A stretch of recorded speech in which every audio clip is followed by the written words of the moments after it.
João 10:16, só um versículo para início. Por que praticamos missões? Hoje é o nosso último domingo, que estamos enfatizando missões. Vamos recolher os cartões da promessa de fé, logo mais à noite. Mas há pessoas que querem saber por que o Templo Batista Maranata enfatiza missões. Por que praticamos missões? Por que colocamos este objetivo na frente do nosso povo? Eu creio que o texto de João 10:16 vai lhe dar essa resposta. Veja o que a Bíblia diz: ainda tenho outras ovelhas que não são deste aprisco. Também me convém agregar estas, e elas ouvirão a minha voz. E haverá um rebanho e um pastor. Haverá um rebanho e um pastor. É o que está dizendo Jesus em João 10:16. Então, de acordo com o que nós acabamos de ler, missões é o quê? Missões é o ato de agregar outras ovelhas que ainda não fazem parte do aprisco de Deus. Imagine que esta igreja seja um aprisco, um tipo de curral. E com certeza ela não está completa. Ainda faltam muitas ovelhas para completar esta igreja. Amém, irmãos? E Jesus está olhando para a nossa igreja e dizendo: olha, eu estou feliz de ver cada um de vocês no seu devido lugar. Mas ainda há muitas outras pessoas que eu gostaria que fizessem parte desta igreja, e nós temos que agregá-las, nós temos que buscá-las, nós temos que achá-las. Isso é missões. Quando saímos para visitar e evangelizar, estamos fazendo missões. Quando testificamos para alguém no ponto de ônibus ou na porta de casa, estamos fazendo missões. Quando ajudamos no sustento de missionários através do plano da promessa de fé, estamos fazendo missões. Há ovelhas espalhadas por todo o mundo, inclusive, principalmente aqui na nossa cidade, que ainda não fazem parte do rebanho de Deus. E infelizmente, nem todas as igrejas estão praticando missões. Nem todas as igrejas priorizam missões. Há pouco mais de 2 bilhões de pessoas que se chamam cristãs no mundo. E será que todas elas são salvas? Creio que não. Mas pouco mais de 2 bilhões de pessoas que se chamam de cristãs. Há um pouco mais de 1 bilhão de pessoas que são muçulmanas. A diferença entre o cristão e o muçulmano é que o muçulmano é sempre um muçulmano, e um cristão nem sempre é um cristão. Há 1 bilhão de pessoas sem qualquer religião neste mundo, e este grupo é o que mais cresce atualmente. Há 860 milhões de hindus, 360 milhões de budistas e 240 milhões de pessoas que clamam suas crenças nativas, e 260 milhões de ateus.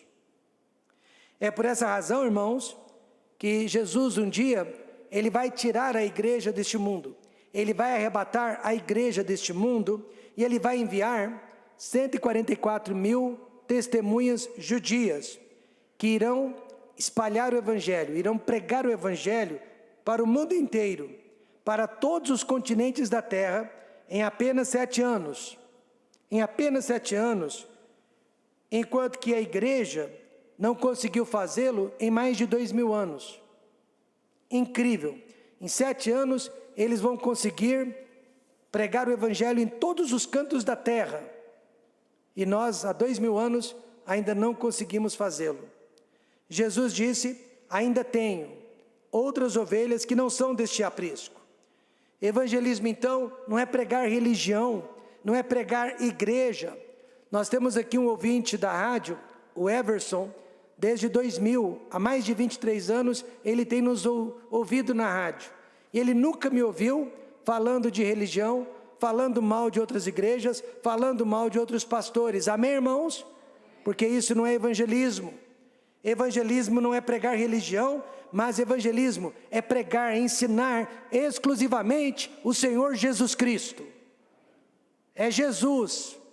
Ele é o pão da vida, Ele é a luz do mundo, Ele é o caminho, a verdade e a vida, Ele é a única salvação para a humanidade. A ovelha, você sabia, é o animal mais burro, mais simples de todos os animais da terra.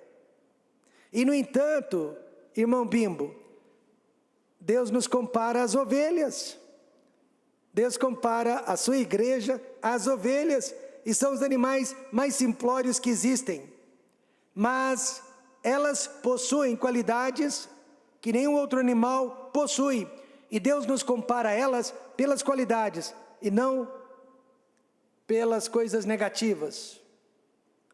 Assim que ela aprende a ouvir a voz do pastor, e ela tem que aprender a ouvir a voz dele, jamais seguirá a voz de outra pessoa. Jamais dará ouvidos a outro pastor que seja. Não é incrível isso? E ela depende totalmente do pastor para suprir todas as suas necessidades, e ela jamais procura ajuda em outro lugar que não seja do pastor. E é por isso que Deus nos comparou às ovelhas, porque a ovelha verdadeira, o salvo verdadeiro, ele só dá ouvidos à palavra de Deus. E o salvo verdadeiro, ele vai buscar suprir todas as suas faltas e necessidades na pessoa de Jesus Cristo. Essas ovelhas, que ainda não fazem parte do aprisco, estão espalhadas pelo mundo. Convém encontrá-las e trazê-las para o aprisco de Deus. E isso se chama missões. João 10,16 ensina, porque uma igreja como a nossa deve fazer missões e praticar missões. Por que enfatizar missões? Por que o programa da promessa de fé para missões? Por que enviar missionários? Por que ajudá-los? Em primeiro lugar, porque missões é a base do Evangelho, é a fundação do Evangelho. Jesus disse, ainda tenho outras ovelhas. Você e eu não temos o direito de pensar que nós somos exclusivos, porque não somos. Não somos os únicos. Jesus não morreu só por nós, amém, irmãos? Ainda tenho outras ovelhas além de vocês. Tenho, quer dizer possessão. Jesus possui outras ovelhas. Na verdade, irmãos, o mundo inteiro pertence a Deus de duas maneiras. O mundo pertence a Deus através da criação. Deus criou a nós todos. Deus criou tudo que nós observamos e não observamos. E o mundo pertence a Deus também através da redenção, através da salvação. Primeiro, irmãos, o mundo pertence a Deus através da criação. Lucas 3:38, lemos, e Cainã de Enos, e Enos de Sete, e Sete de Adão, e Adão de Deus, falando da criação dos homens. Adão veio de quem? De Deus. E todos nós viemos de Adão. Isso quer dizer que todos os homens vieram de Deus. Todos os homens, então, pertencem a Deus. Por isso, não existe raça superior. Amém, irmãos? Não existe uma raça melhor que a outra. Não existe um ser humano pior que o outro. Nós somos todos iguais, fomos criados à imagem e semelhança de Deus. E todos nós caímos em pecado, e todos nós pertencemos a Deus como criaturas. Só que no início da igreja e do Novo Testamento, ainda havia muito preconceito por parte dos judeus convertidos, dos judeus cristãos. Você precisa se lembrar que no início a igreja era 100% judia. Todos os convertidos eram judeus e havia preconceito. Pedro mesmo não queria evangelizar os gentios, os não-judeus. Mas aí Deus lhe disse, não faças tu comum ao que Deus purificou. Em outras palavras, não despreze as minhas criaturas. E apesar do preconceito, irmãos, contra a sua vontade, Pedro obedeceu à voz de Deus e foi. Ele venceu a si mesmo para fazer missões. E nesta manhã, cada um de nós tem que vencer a si mesmo. Se quiser fazer parte de missões, se quiser fazer parte da igreja, se quiser fazer parte do corpo de Cristo, se quiser fazer parte da obra mais importante que existe sobre a face da terra, que é a pregação do Evangelho. Nós vamos ter que vencer preconceitos, nossas vontades, nossos desejos. Quem são as ovelhas? Os velhos, os jovens, os brancos, os negros, os educados, os ignorantes, os ricos, os pobres, os viciados, as prostitutas, são todas ovelhas que ainda não fazem parte do aprisco de Deus. E nós precisamos alcançá-las, irmãos. Veja o que Deus disse em Ezequiel 34, verso 6. As minhas ovelhas andaram desgarradas por todos os montes e por todo o alto outeiro. Sim, as minhas ovelhas andaram espalhadas por toda a face da terra, sem haver quem perguntasse por elas, nem quem as buscasse. Deus está interessado naquelas pessoas que ainda não foram alcançadas. Deus está interessado naquelas pessoas que estão espalhadas por este mundo afora, porém nunca ouviram o plano simples de Deus para a salvação da alma delas. Aí ele pergunta: quem irá buscá-las? Quem irá resgatá-las? Muitos irmãos e irmãs passam meses, passam anos, sem perguntar, sem buscar as ovelhas perdidas que estão espalhadas por este mundo. Mas Deus diz: as minhas ovelhas. Isso quer dizer que o Evangelho é universal, no sentido que todos os seres humanos são criaturas de Deus e através da criação precisam de Deus. Mas os homens também, eles poderão pertencer a Deus através da redenção. Todos nós somos criaturas, mas nem todos nós somos filhos de Deus. Todos são criaturas, mas para ser filho de Deus é preciso nascer na família de Deus. É preciso de conversão. Veja o que Jesus disse em João 17, 20. E não rogo somente por estes que já são salvos, estes que já estão no aprisco, mas também por aqueles que ainda não estão no aprisco, que pela sua palavra hão de crer em mim. Irmãos, como que as pessoas vão crer em Deus? Através da palavra, amém, irmãos? Através da pregação da palavra, pessoas hão de crer em Jesus. Para fazer parte do aprisco de Deus, não basta apenas ser criatura. Deus me criou, logo eu já sou salvo. Não! Deus o criou, logo você precisa ser salvo. A pessoa precisa ser não só criatura de Deus, mas convertida a Deus. Jesus disse: aquele que pela sua palavra hão de crer em mim. Ele não obriga você a crer nele, mas pela palavra você pode crer nele. Então todos pertencem a Deus, mas infelizmente nem todos se convertem a Deus. Quando eu cheguei, anos atrás, à cidade de Goiânia, para abrir o nosso primeiro trabalho, eu me deparei com outdoors, billboards, ao redor da cidade, que diziam: Goiânia é do Senhor Jesus Cristo. Povo de Deus, declare isso. E ao mesmo tempo que eu lia aqueles cartazes, eu passava em frente aos bares e os goianos estavam enchendo a cara, bebendo, se embriagando. Eu podia ver prostitutas nas ruas da cidade oferecendo os seus serviços. No bairro onde eu morei, havia jovens viciados em drogas, cometendo pequenos furtos para sustentar o vício deles. E eu via famílias sendo destruídas pelo pecado do alcoolismo. Então eu disse: Goiânia pode até ser de Jesus, mas Jesus ainda não é de toda Goiânia. As pessoas precisam se converter, amém, irmãos? Então nesta manhã eu poderia dizer que todos os homens pertencem a Deus, mas Deus não pertence a todos os homens. Para que Deus possa ser seu, você precisa se converter dos seus pecados a Jesus Cristo.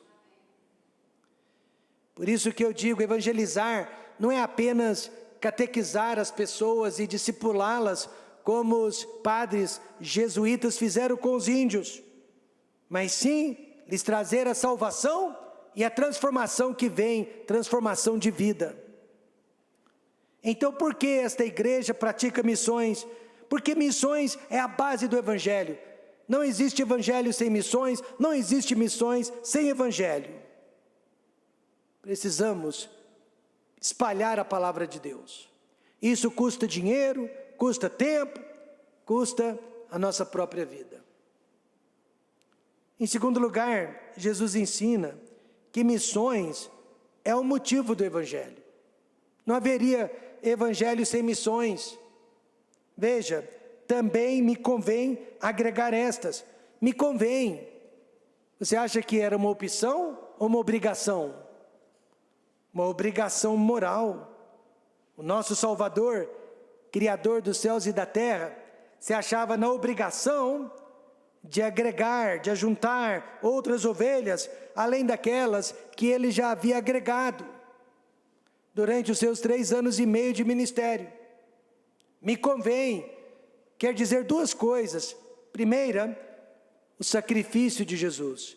Me convém me sacrificar, pagar pelos pecados da humanidade, sofrer na cruz do Calvário, morrer nas mãos de pecadores e ressuscitar ao 3º dia.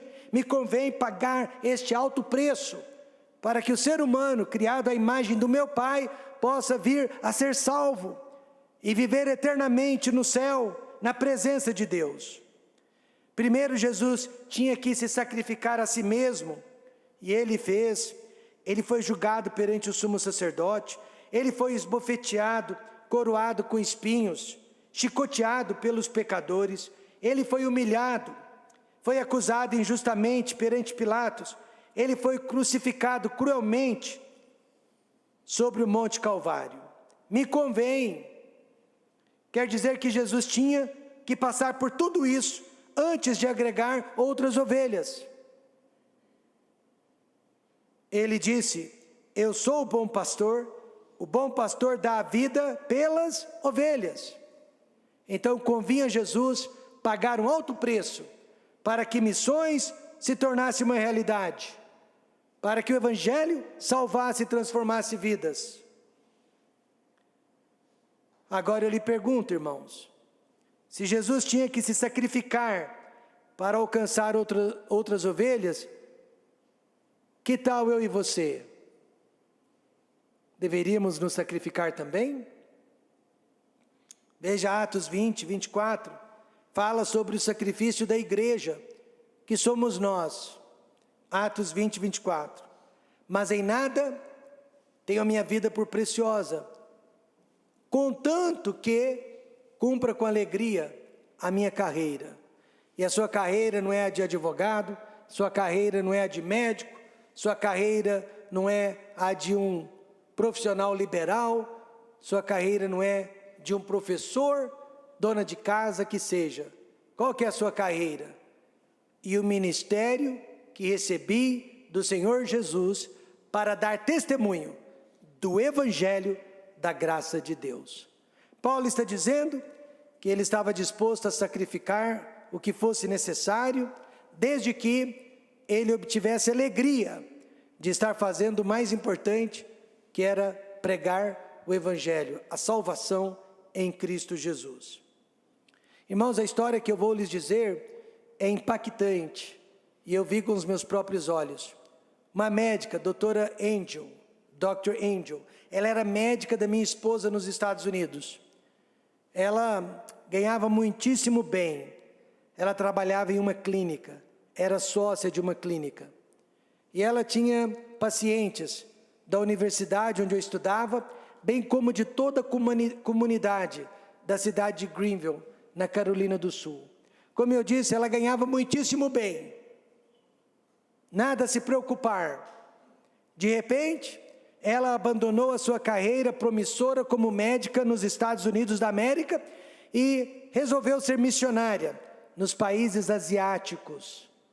Ela foi trabalhar em lugares perigosos, lugares rústicos, sem conforto, para uma mulher como ela. Ela foi curar as pessoas de graça, física e espiritualmente. Ela se tornou uma missionária, uma pregadora do Evangelho nos países asiáticos. Ela abandonou o seu país, saiu da sua terra natal e ela foi para uma outra nação, para um outro continente.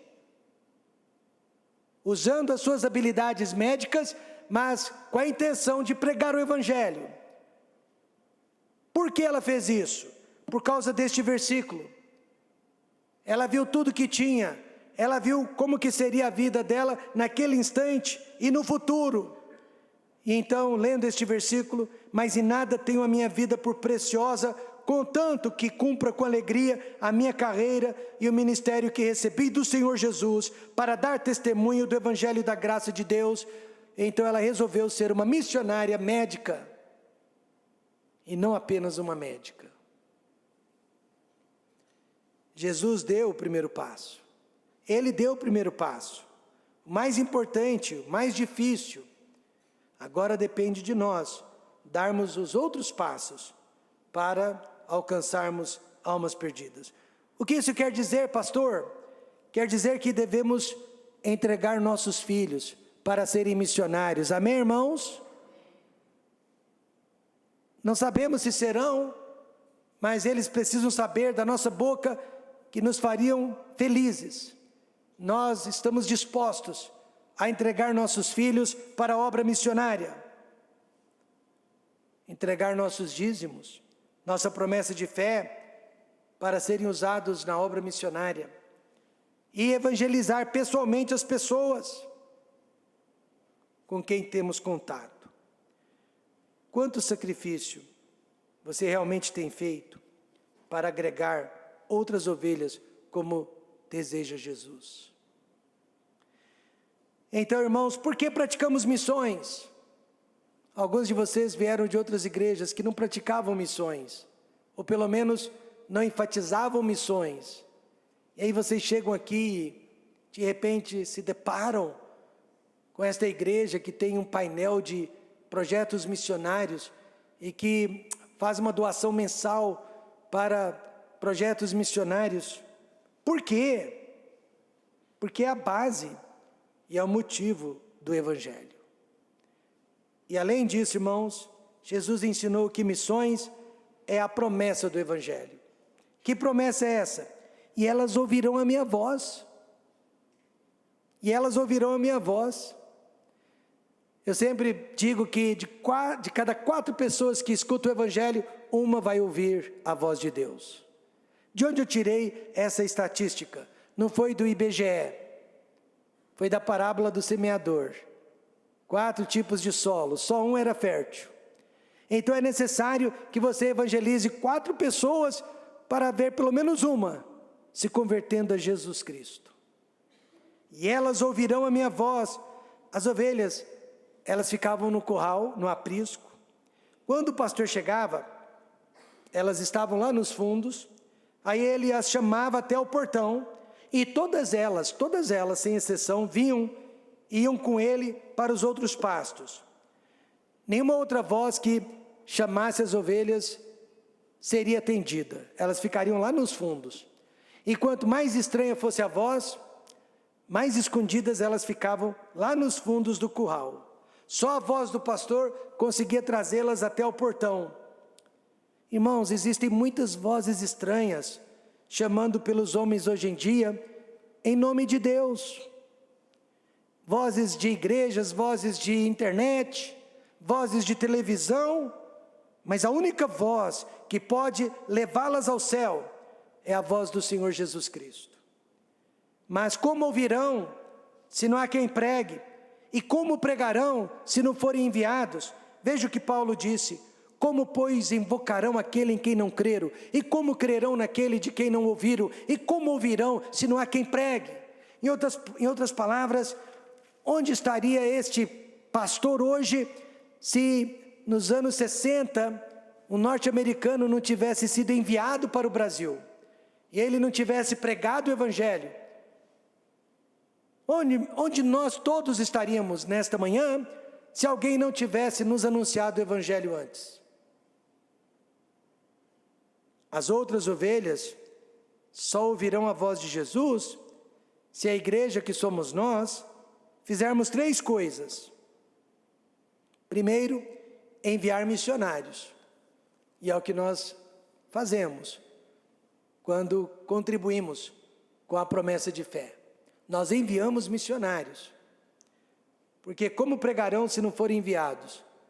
Talvez você já tenha ouvido falar do famoso pastor do passado, chamado William Carey. Ele era pastor batista e considerado o pai de missões modernas. O pai de missões moderna. Ele deixou a igreja, deixou o país dele e decidiu ir para as Índias. Naquela época, Índias. Mas é onde fica hoje o país da Índia. Só que nenhuma igreja quis ajudá-lo, participar. Naquela época, as igrejas preferiam não mexer com outros países, principalmente pagãos. Mas ele foi e disse para as igrejas: eu vou descer, mas vocês ficam aqui em cima, segurando as cordas para mim, por favor. Um missionário norte-americano chegou ao Brasil e me perguntou: irmão Rômulo, qual conselho você me dá como missionário aqui no seu país? E eu disse para ele: irmão, quando você abrir a sua primeira igreja, no primeiro dia, já pegue 2 projetos missionários para sustentar. Ensine a sua igreja a importância de missões, nunca mais pare de investir em missões. Foi este o conselho que eu dei para ele.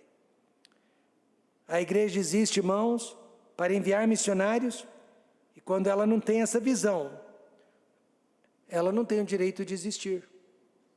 Pense nisso, uma igreja que não pratica missões não tem o direito de existir. Como? Porque missões é o motivo do Evangelho, é a base do Evangelho. Por isso a igreja precisa praticar missões. E como pregarão, né? Se não forem enviados. E segundo, a igreja precisa orar pelos missionários. Paulo, ele sempre dizia para as igrejas: irmãos, orai por nós. Ontem alguém me mandou um recado: pastor, o senhor está precisando de alguma coisa? Sim. Do quê? Oração. Por isso que nós entregamos para você essa lista, né? Aí você coloca na sua Bíblia, e todos os dias, você pode orar pelo menos por um desses missionários. Se não der para orar por todos, você pode orar, primeiro aqui da lista, irmão Fernando Martins. Vamos fazer isso agora. Pai querido e glorioso, abençoa o missionário Fernando Martins. Ele está na cidade de São Carlos, e ele está em busca de um pastor para a sua igreja.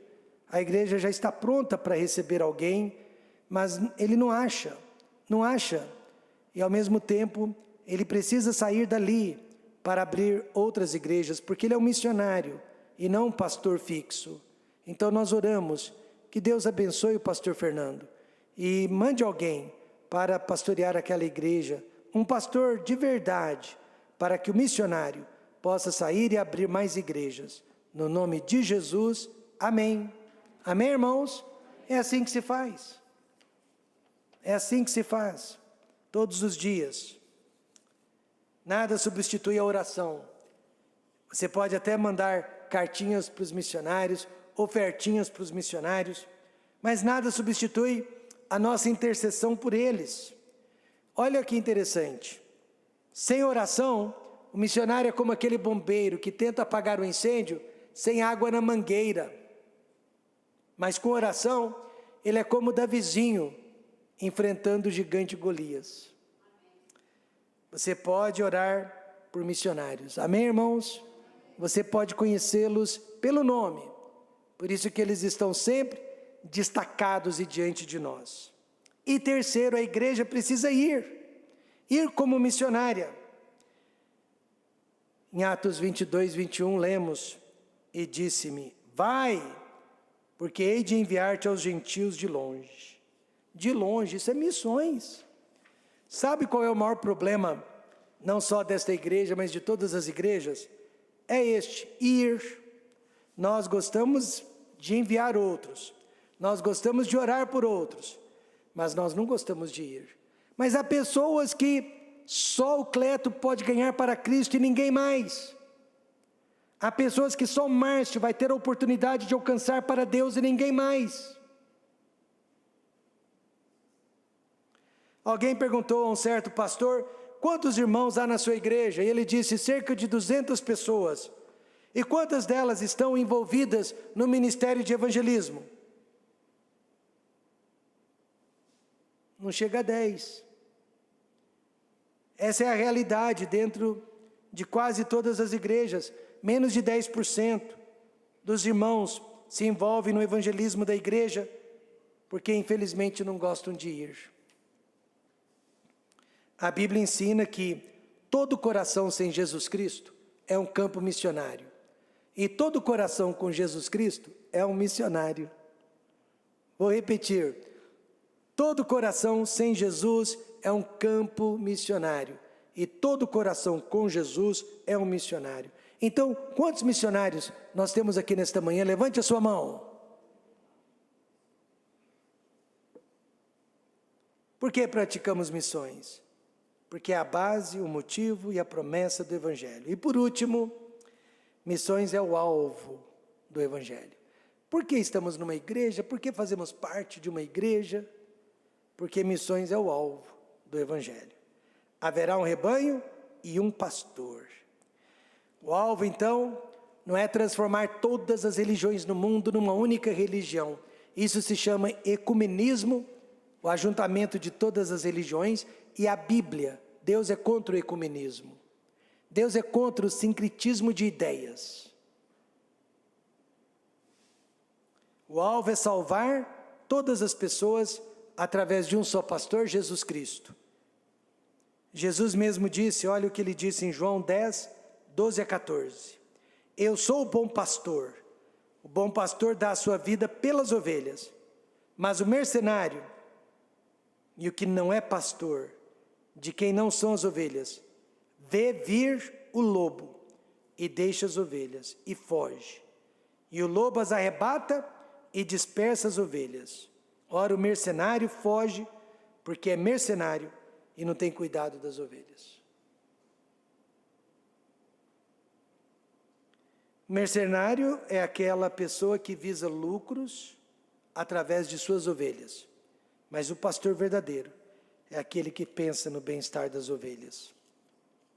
Por isso que quando eu estou evangelizando, ganhando uma alma para Cristo, eu não estou pensando em mais um dizimista para a nossa igreja, mas sim em mais uma alma que vai para o céu.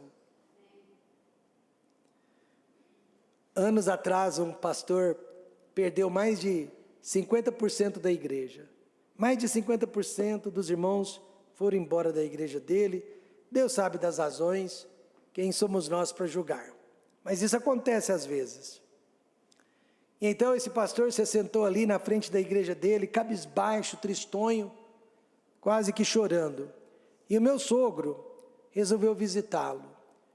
E ao visitá-lo, o encontrou na calçada, ali na sarjeta mesmo, de cabeça para baixo, lamentando, lamuriando. Então meu sogro, que é muito prático, né? Perguntou para ele, o nome dele é Domiciano, um dia eu quero trazê-lo aqui. Domiciano, por que você está triste assim? E o pastor Domiciano disse, ô Thomas, você não soube o que aconteceu com a minha igreja? Sofremos uma divisão, perdemos mais de 50%, não temos mais como pagar as contas, pagar as dívidas. Aí havia uma praça na frente da igreja, ainda há essa praça. Meu sogro olhou para a praça, viu muitas pessoas na praça e disse, olha ali um monte de dizimistas. Por que você não vai atrás deles? Naquela hora o Domiciano disse, é verdade, não adianta eu ficar aqui lamuriando. Então ele se levantou e foi pregar o evangelho. E a igreja dele se levantou mais uma vez, amém, irmãos? E Deus trouxe novas famílias, novas pessoas. E a igreja dele está viva até os dias de hoje. Então esse é o nosso objetivo, esse é o alvo principal de missões, salvação de almas perdidas. Concluindo, por que o Templo Batista Maranata pratica missões? Por quê? Porque é a base de tudo, é o motivo de tudo, é a promessa de tudo, é o alvo do verdadeiro evangelho. Eu não participaria de uma igreja que não fosse missionária, irmãos. Uma igreja que não pratica missões está negando a própria razão da sua existência. Ide por todo o mundo e pregar o evangelho a toda criatura. Temos certeza que missões? Aqui é o segredo. Aqui é o segredo, irmãs. Missões depende muito mais do coração do que do cérebro. O povo sabe que deve enviar. O povo sabe que deve orar. O povo sabe que deve contribuir. Mas isso só acontece quando o coração do povo é tocado.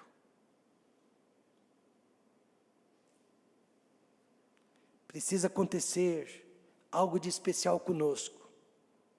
Algo que aconteceu, por exemplo, com aquela igreja chamada Éfeso, no Novo Testamento. Uma igreja que enviava missionários, uma igreja que contribuía, uma igreja que orava, uma igreja que ia também. E eu termino com esse texto, Efésios, melhor dizendo Atos 20, 35 a 37. 37, irmãos. Tenho-vos mostrado em tudo que trabalhando assim é necessário auxiliar os enfermos. Recordar as palavras do Senhor Jesus que disse: mais bem-aventurada coisa é dar do que receber. E havendo dito isto, pôs-se de joelhos e orou com todos eles. E levantou-se um grande pranto entre todos eles. E lançando-se ao pescoço de Paulo, o beijavam. Aqui foi quando Paulo se despediu deles pela última vez. Missões é a missão da igreja. É a sua missão também. Vamos fechar os olhos e vamos orar.